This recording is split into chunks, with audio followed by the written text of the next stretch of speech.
Karys ir jo žirgas. 5 amžiaus kronikos. Gal 378 metais Adrianopolyje, kur gotai sumušė romėnus, gal 451 metais Katalaunų laukuose, kur germanų gentys į Romą sustabdė hunus, kovėsi ir aisčių kariai. Klausimas, į kurį tiesioginio atsakymo nėra, bet aisčių žemėse neretai ištiriami iškilių karių kapai su gausiais papuošalais, puošniais ginklais, kario ir žirgo apranga. Vienas iš tokių rastas Vėluikių kapinyne, kuris yra ant stataus Ančios upės kranto. Neramus buvo laikai. Stepėse, miškuose ir kalnuose brendo jėgos, kurios pakeitė žemyno veidą. Gotų karalius Hermanarikas sukūrė didžiulę karalystę, siekusią nuo Juodosios jūros iki Baltijos pakrančių. Jo vardas paliko gilų pėdsaką tolimiausių tautų atmintyje. Jo valdžiai pakluso daugybė genčių. Kerulai, Venedai, Galindai ir Netaiščiai gyvenę palei ilgą Germanų okeano krantą, kuris šiandien vadinamas Baltijos jūra. Tačiau ši didybė buvo trumpalaikė.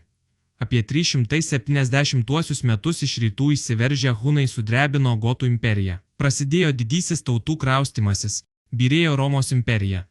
Kūrėsi kitos imperijos, karalystės ir kunigaikštystės, atėjo dabartinio Europos politinio žemėlapio ištakų laikai. Vėluikių vyrai buvo kariai. Jų gyvenimai tekėjo balne ir vienas iš jų buvo didis raitelis. Vyras ne šiaip sau. 40 ar 45 metų, kovose patyręs ne vieną traumą. Smūgiu iš kairės sulaužyta nosis, kovos peiliu, kirviu ar net kalaviju nusklemta viršutinė kaktikaulio dalis. Kario žaizdų sąrašą papildo raiteliams būdingi stuburo nusidėvėjimai, nes visų tautų raiteliai 5 amžiuje nebuvo girdėję apie balno kilpas. Bet sparos kojoms, šuoliuojančio raitelio svorio jėga užguldavo apatinius stuburos lankstelius ir jie neatlaikydavo. Mūsų raitelio, taip pat, ir jų nusidėvėjimas rodo, kad šis karys metų metais nenulipdavo nuo žirgo. Karys buvo tikrai neeilinis, o iš tuometinės karinės diduomenės. Ant kiekvienos rankos nešiojo po žalvarinę apyrankę. Viena iš jų buvo masyvisu storėjančiais galais. Tokios apyrankės pasirodė 5 amžiaus pirmoje pusėje arba viduryje, kaip tik Katalaunų mūšio išvakarėse. Mūvėjo net 3 įvijinius žiedus, 2 ant dešinės rankos ir 1 ant kairės. Vienas buvo su išplatinta vidurinė įvija. Šį gražų papuošalų rinkinį vainikavo 2 lankinės žieduotosios segės, kuriomis buvo susektas kario apsiaustas.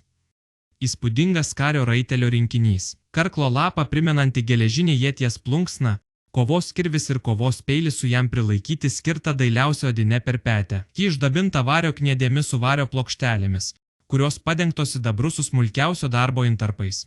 Nemažiau prabangios buvo ir čia pat padėto žirgo kamanos. Ypač išsiskyrė žalvarinis pusmėnulio pavidalo pakabutis, kuris puošė žirgo kaktą ir kamanų skirstiklio pakabutis. Kamanas įdėjo, tačiau žirgo su raiteliu nelaidojo, nors 5 amžiuje buvo visaip, ir su žirgu ir be jo.